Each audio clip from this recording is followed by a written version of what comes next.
In the frozen fjords of 10th century Norway, where honor meant more than life itself, and breaking a sacred vow could curse 7 generations, there lived a young Viking whose destiny would be shaped by 3 drops of blood and an ancient ritual that should never have taken place. This is the story of Erik Magnusson, a 17-year-old warrior who was forced to make a blood oath so powerful, so binding, that it would test everything he believed about family, love, and sacrifice. What you are about to witness is a tale of impossible choices that will make you question what you would do when faced with the ultimate test of character. A story where keeping one's word meant losing everything, but breaking it would destroy far more than one man's soul. This is not just a story about Vikings. This is a story about the price we pay for staying true to ourselves when the entire world demands we compromise. The autumn of 987 was marked by omens that even the most skeptical warriors could not ignore. Ravens gathered in numbers never before seen. The northern lights danced in patterns that the elders called cursed. And the ancient runestones began weeping a substance that looked disturbingly like blood dot. It was during this time of supernatural unrest that the Council of 9, the most powerful Viking chieftains in all of Norway, called for an emergency gathering at the sacred grove of Yggdrasil's shadow. Here, beneath trees older than memory, they would perform a ritual that had not been attempted for over 2 centuries. Erik Magnusson had no idea why he had been summoned to this gathering. At 17, he was barely considered a man, despite having proven himself in 3 successful raids along the English coast. His blonde hair was braided with silver threads earned in battle.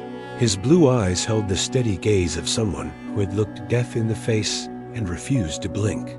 Yet among these legendary warriors, he felt like a child called to account for some unknown transgression. The grove was illuminated by torches that cast dancing shadows on the massive runestone at its center. This was the oath stone, carved with symbols so ancient that their meaning had been forgotten by all but the most learned scalds. Around it stood the 9 chieftains, their faces grave with the weight of what they were about to do. Erik Magnusson called out Thorvald the Greybeard, the eldest of the council, and a man whose voice had commanded respect for 60 years. Step forward and hear your fate.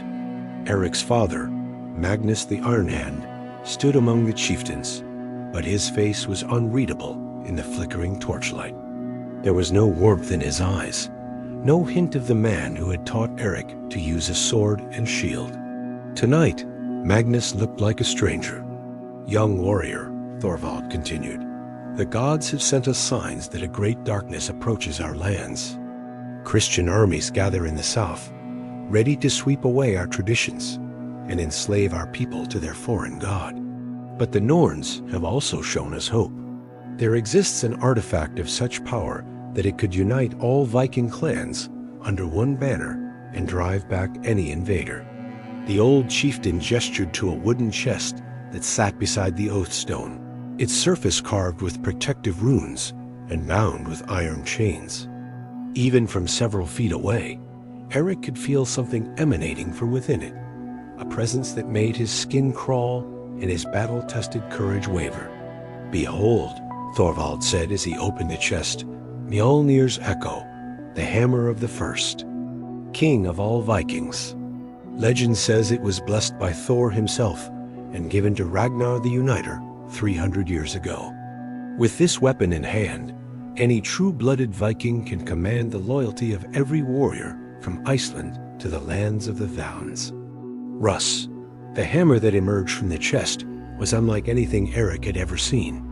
Its head was forged from metal that seemed to absorb light rather than reflect it, and its handle was carved from what appeared to be a piece of Yggdrasil itself, the world tree of legend. Runes glowed along its surface with a cold blue fire. That hurt to look at directly. But such power comes with a price, Thorvald continued.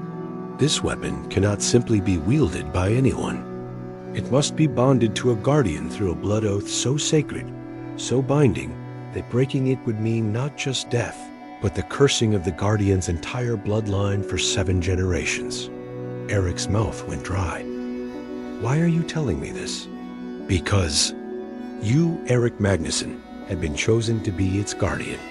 The words hit him like a physical blow. Around the circle, the other chieftains nodded solemnly, as if this decision had already been made and debated long before tonight. I don't understand, Erik stammered. I'm not even a chieftain. I have no lands, no great victories to my name. Why would you choose me? It was his father who answered, and Magnus's voice was cold as winter stone, because the prophecy demands it. The seer Grimhild cast the runes and spoke with the spirits of our ancestors. They revealed that only one of pure Viking blood, untainted by greed or ambition, could safely guard Mjolnir's echo. Someone young enough to learn wisdom, strong enough to resist temptation, and honorable enough to die before betraying his oath. And if I refuse?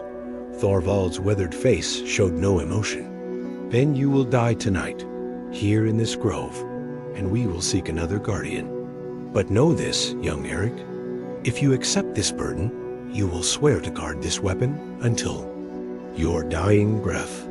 You will tell no one of its location, seek no personal gain from its power, and trust no one with its secret. Not your friends, not your lovers, not even your own family.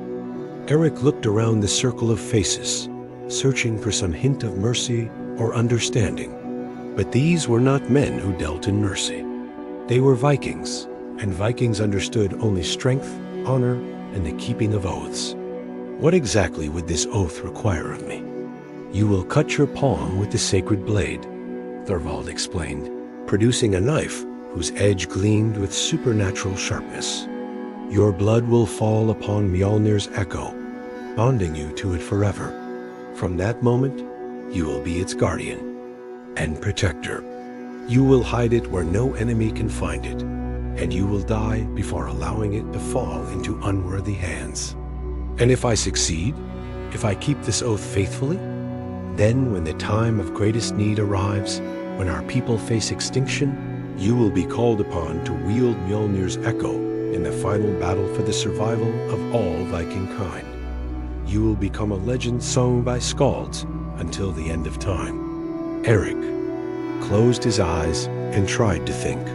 This was madness. He was being asked to pledge his entire life to guarding a weapon he barely understood, based on prophecies and legends that might not even be true.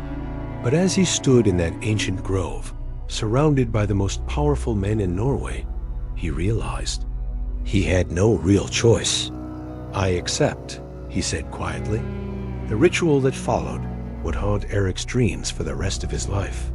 As he drew the sacred blade across his palm, the pain was nothing compared to the sensation that followed. His blood, as it dripped onto the hammer's surface, seemed to come alive, flowing along the carved runes and patterns that defied natural law. The moment his blood touched the weapon, Erik felt something fundamental change inside him.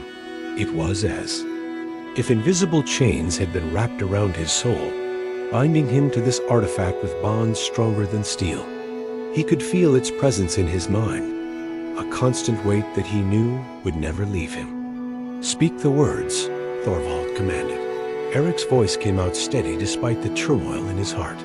I, Erik Magnusson, swear by my blood and by the honor of my ancestors that I will guard Mjolnir's echo until my dying breath. I will tell no one of its location. I will seek no personal gain from its power, and I will trust no one with its secret. I will die before allowing it to fall into unworthy hands.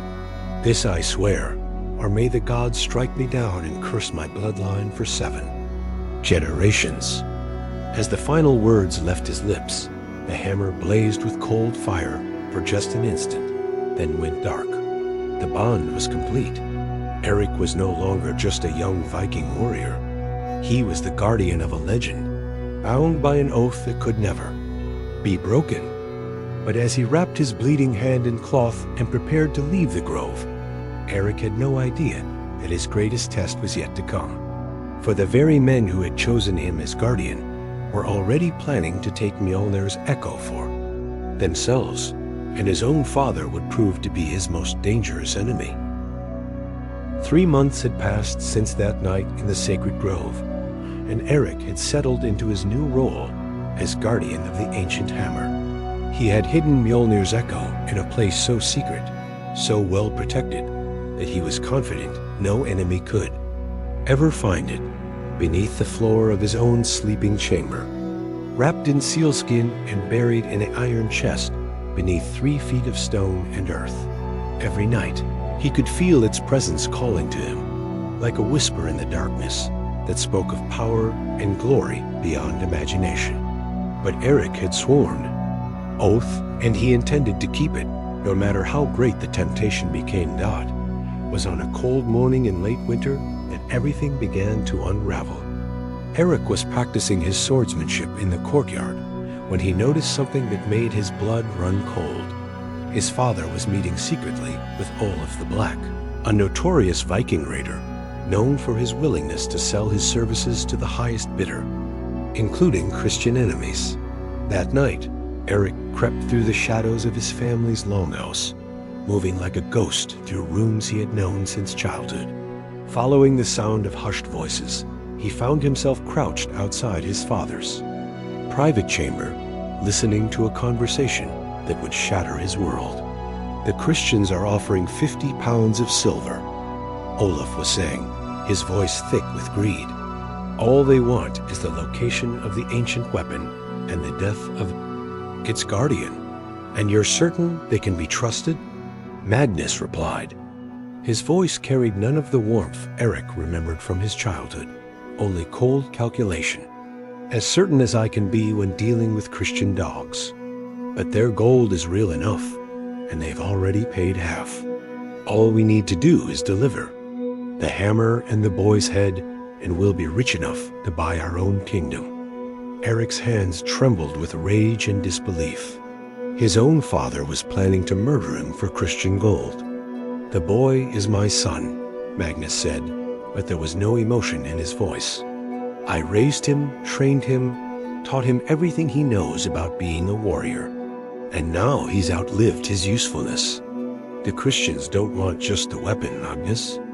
They want to make sure no Viking can ever use it again. The boy has to die." There was a long pause, and when Magnus spoke again, his voice was flat and final.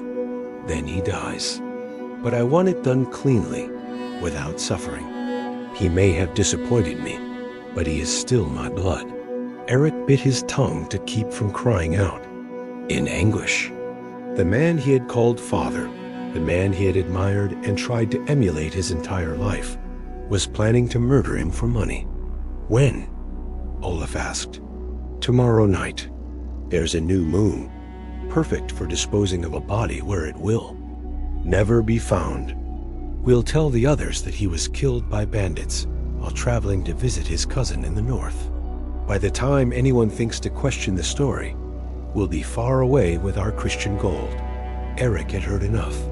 Moving with the stealth his father had taught him, he crept back to his own chamber and sat on his bed, staring at the floor beneath which Mjolnir's echo lay hidden. For the first time since swearing his blood oath, he was truly tempted to break it. The hammer called to him more strongly than ever, promising him the power to crush his enemies, to take revenge on those who would betray him. He could feel its hunger for blood, its desire to be unleashed upon the world once again. But even as fury burned in his heart, Erik remembered the words of his oath. "I will trust no one with its secret. Not my friends, not my lovers, not even my own family." The prophecy had known this moment would come. It had warned him that everyone would eventually become his enemy. As dawn broke over the fjord, Erik made his decision.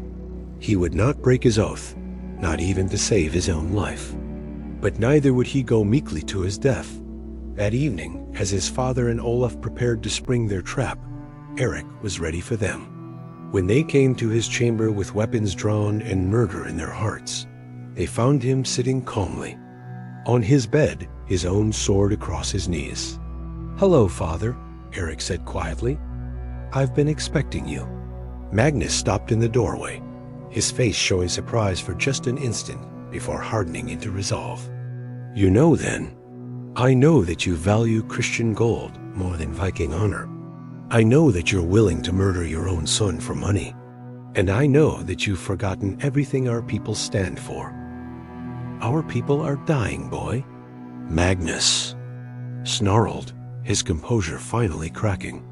"The Christians grow stronger every day, while we fight among ourselves like animals. This weapon could have saved us, but you buried it like a coward instead of using it to unite our clans. I buried it because I swore an oath, something you apparently no longer understand. Oaths are for fools who can't adapt to changing times. The world is not what it was when you were born, Erik. We must change with it or perish."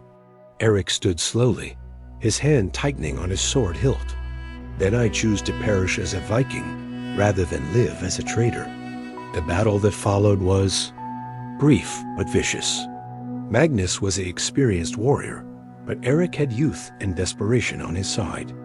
More importantly, he had been trained by the best teacher he had ever known, his father himself. When it was over, Magnus lay dying on the floor of his son's chamber, blood pooling beneath his body. With his final breath, he whispered, "The Christians ... they'll never stop hunting you. The hammer is cursed ... I should have ...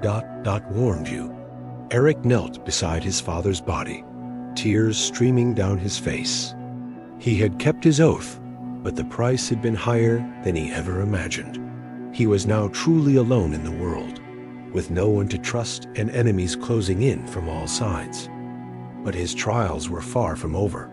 Outside, he could hear Olaf rallying, Magnus's loyal retainers, telling them that Erik had murdered his own father in cold blood.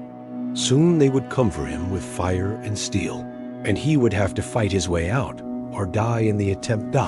As he prepared for what might be his final battle, Erik pressed his hand against the floor where Mjolnir's echo lay hidden. The weapon pulsed with power, offering him strength beyond mortal limits if he would only take it up and use it.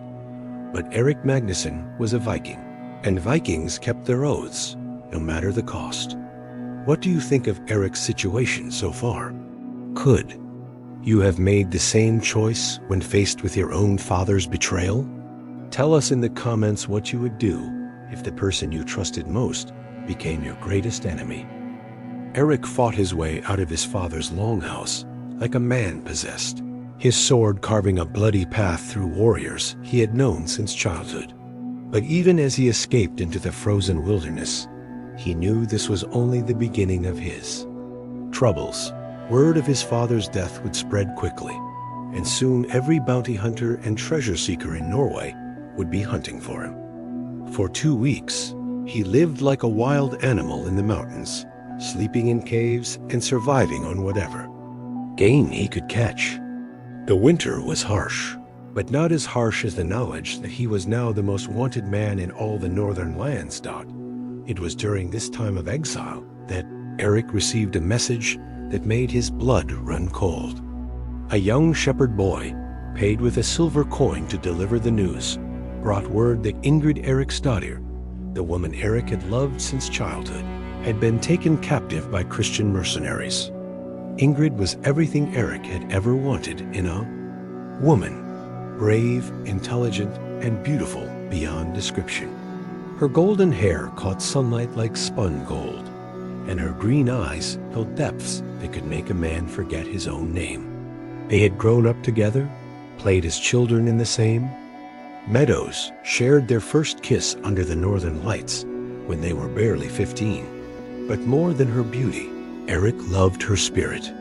Ingrid was not content to sit by the fire and weave like other Viking women. She could handle a sword almost as well as most men, ride a horse at full gallop across treacherous terrain, and navigate by the stars when even experienced sailors lost their way. Now she was in the hands of enemies who would use her as bait to draw Erik into a trap. The message was simple and direct. Come to the ruins of Grimhold Castle at the next full moon. Come alone and bring Mjolnir's echo. Your woman's life depends on your compliance. Refuse, and we will send you her head in a sack." Erik read the message by firelight in a cave high in the mountains, his hands shaking with rage and desperation. Grimhold Castle was a perfect place for an ambush. An ancient fortress built on a cliff overlooking the sea, with only one approach and no escape routes. But what tormented Erik most was not the obvious trap. It was the impossible choice he faced. His blood oath forbade him from revealing the location of Mjolnir's echo to anyone, especially enemies. But saving Ingrid would require him to do exactly that. For 3 days and nights, Erik wrestled with his conscience.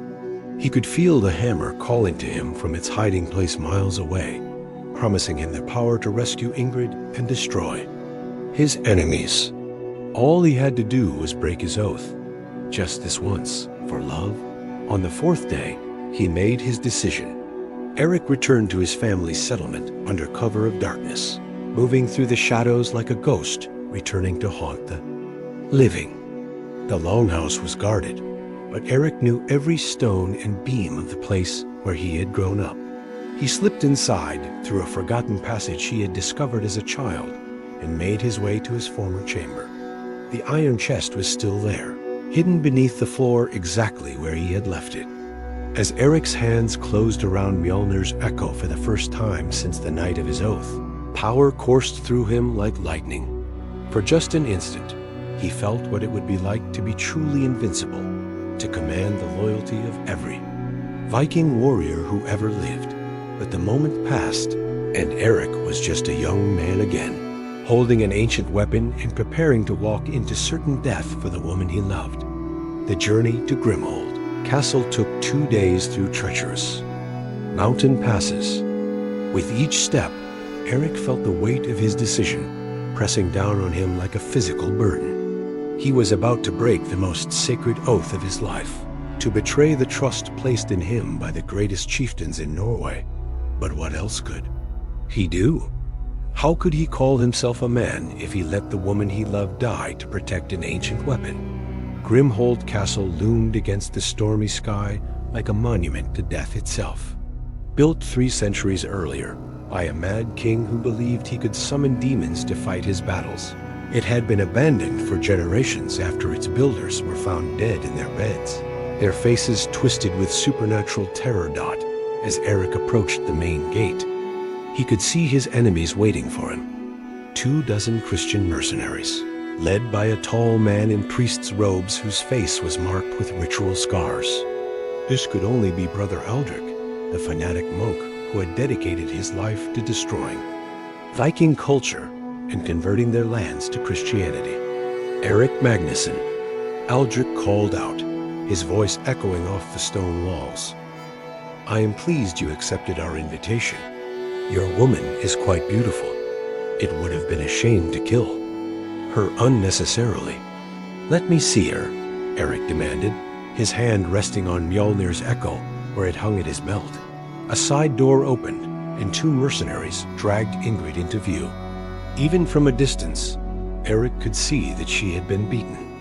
Her face was bruised, her clothes torn, but her eyes still blazed with defiant fire. "Erik," she called out, her voice carrying clearly across the courtyard. "Don't do it. Don't give them what they want. Let me die with honor rather than live with shame." One of the mercenaries struck her across the face, and Erik's vision went red with rage. His hand tightened on the hammer's handle, and for a moment, the air around him seemed to shimmer with barely contained power. "Careful, young Viking," Aldrich warned with a cold smile.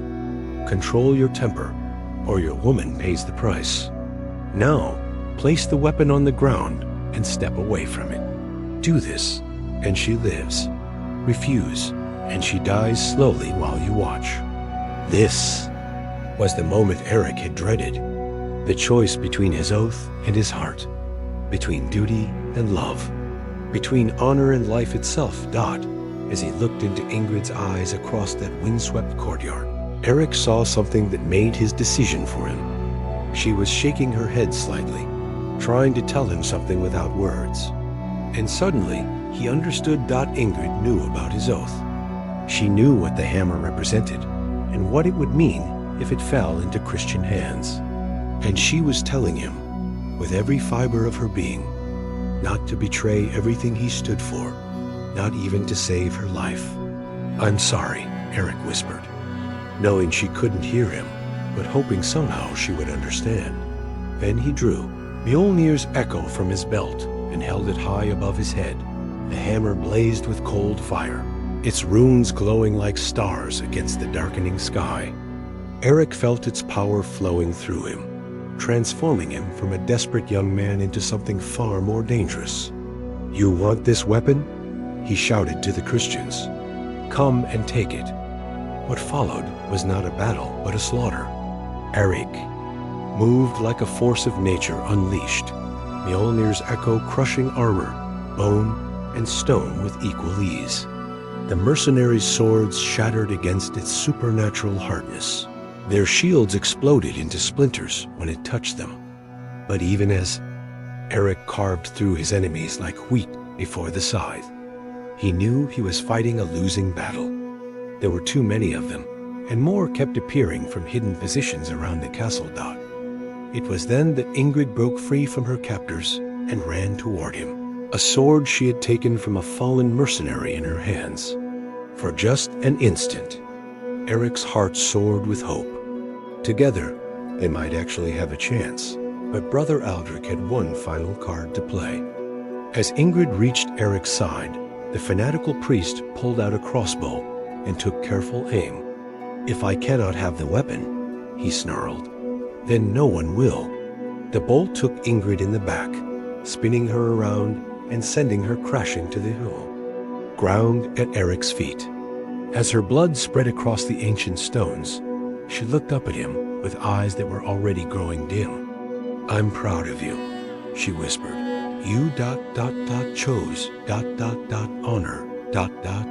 Erik knelt beside her as she died, cradling her head in his lap while his enemies closed in around them. The hammer fell from his nerveless fingers, its power suddenly meaningless in the face of his loss. But as Brother Aldrich reached for Mjolnir's echo, something unexpected happened. The moment the priest's fingers touched the weapon, he screamed in agony and jerked his hand back as if he had grasped red-hot iron. "What sorcery is this?" Aldrich demanded. Erik looked up from Ingrid's lifeless body, and when he spoke, his voice carried the authority of ancient prophecy. "The hammer knows its true master. It will never serve those who worship a foreign god or betray the blood of its guardians." As if responding to his words, Mjolnir's echo blazed, with light so intense that the remaining mercenaries cried out and covered their eyes. When the radiance faded, the weapon was gone, vanished as if it had never existed. Erik smiled grimly as he drew his sword for what he knew would be the final time. His oath was intact. Ingrid had died with honor, and the Christians would never possess the power they had killed for. Sometimes, the greatest victory comes not from winning, but from denying your enemies the prize they sought to claim. Thank you immensely for staying with us through this emotional and intense journey so far. The story you're experiencing is building toward revelations that will change everything you think you know about Erik's destiny and the true power of the blood. Oath he swore. The best is absolutely yet to come. The battle at Grim Old Castle became the stuff of legend, though few who sing the songs today know the true price that was paid on those ancient stones.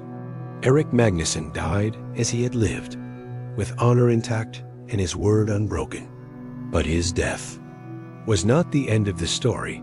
It was the beginning of something far greater in the years that followed. As Christian armies swept through Scandinavia, converting or killing all who opposed them, strange stories began to spread among the Viking clans.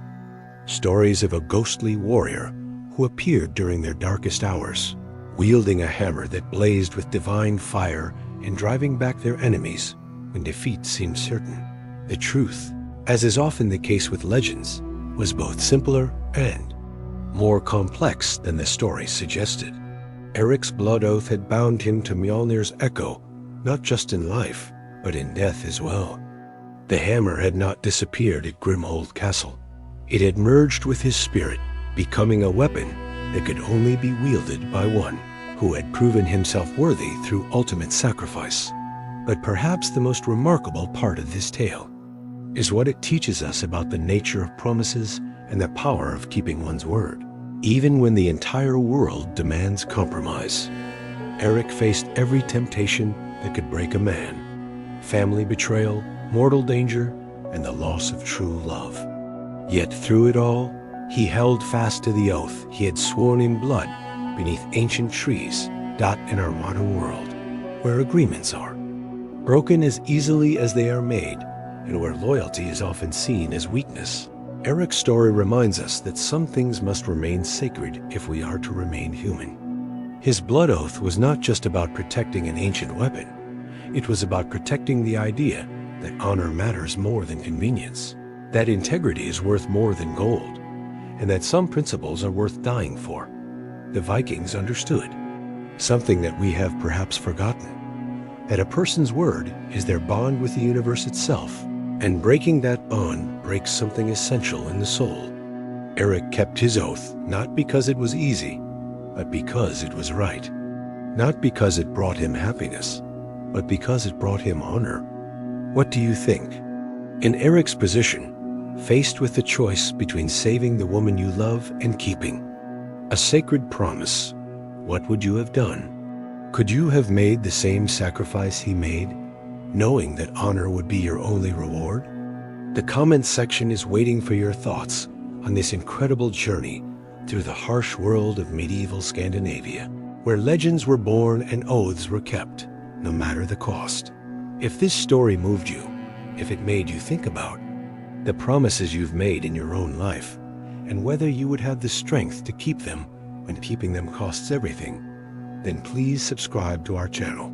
Hit that notification bell, because next week we're bringing you another unbelievable tale of courage and sacrifice, the Crusader Knight who saved his greatest enemy. Thank you for joining us in the frozen fjords of Norway, where a young Viking learned that true strength comes not from the weapons we wield, but from the promises we keep. Until next time, remember, your word is your bond, and some oaths are written not in ink, but in blood and honor that lasts forever.